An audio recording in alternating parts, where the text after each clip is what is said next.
drive up here and buy bags of bagels. But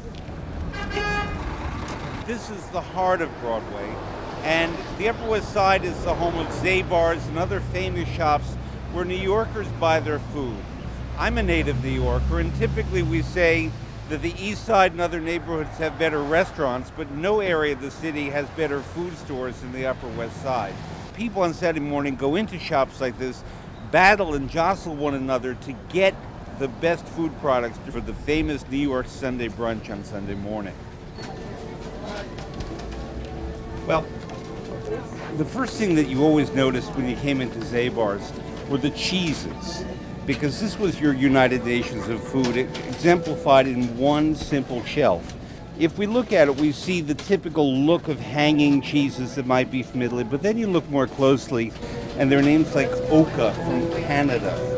There are cheeses from Finland. There are cheeses from Argentina. There's a cheese from Bulgaria, right next to a cheese from Hungary, right next to a cheese from Greece, Germany, Denmark, Finland, Switzerland, Canada, France. People would come here to explore the world, but also to express their sense of internationalism. Sells for $3.98 a container. I was brought to Zabar's in my mother's arms, literally, and fed bits of New York food such as bagels and babka and other native flavors of here.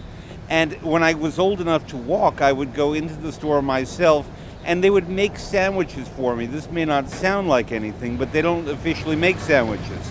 But little New York children would come in and say, "I want that," and they'd make a sandwich for you. They would double smoked salmon, smoked up in Maine. And ever since, I routinely come here to buy my smoked salmon, for fish, vegetables of all kinds, coffee. It's just like a small town, a high street in any small town anywhere in the world. If you are going to meet somewhere, the likelihood is great that you'd run into someone shopping on Broadway on a Saturday morning in New York City. This is Howard Goldberg. What do you like about Zabar? The same thing I like about the Louvre. When you walk in, there are endless things appetizing in every direction, and you don't know where to go first. And you have difficulties in the Louvre deciding which art to see first, and here in Zabar's you have difficulty deciding what savory you go to first. But since I'm a nosher, in the Louvre I go to the Impressionists, and here I go to the appetizing counter, which I simply adore. This is really the classic image of Zabar's. To stand in Zabar's and not buy a quarter pound of smoked salmon is a sin. New Yorkers come and stand very patiently taking numbers at Zabar's to have our fish expertly sliced by master slicers. It's a tradition that has been passed down for generations.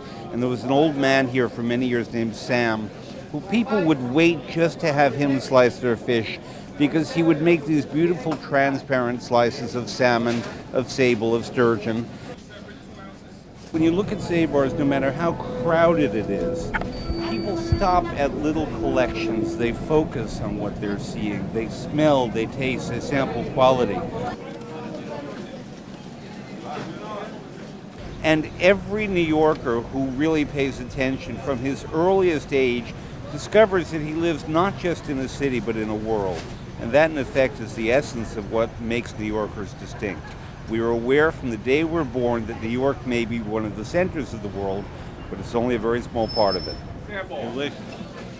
I'm going to go to the bakery department, too. Another paradise.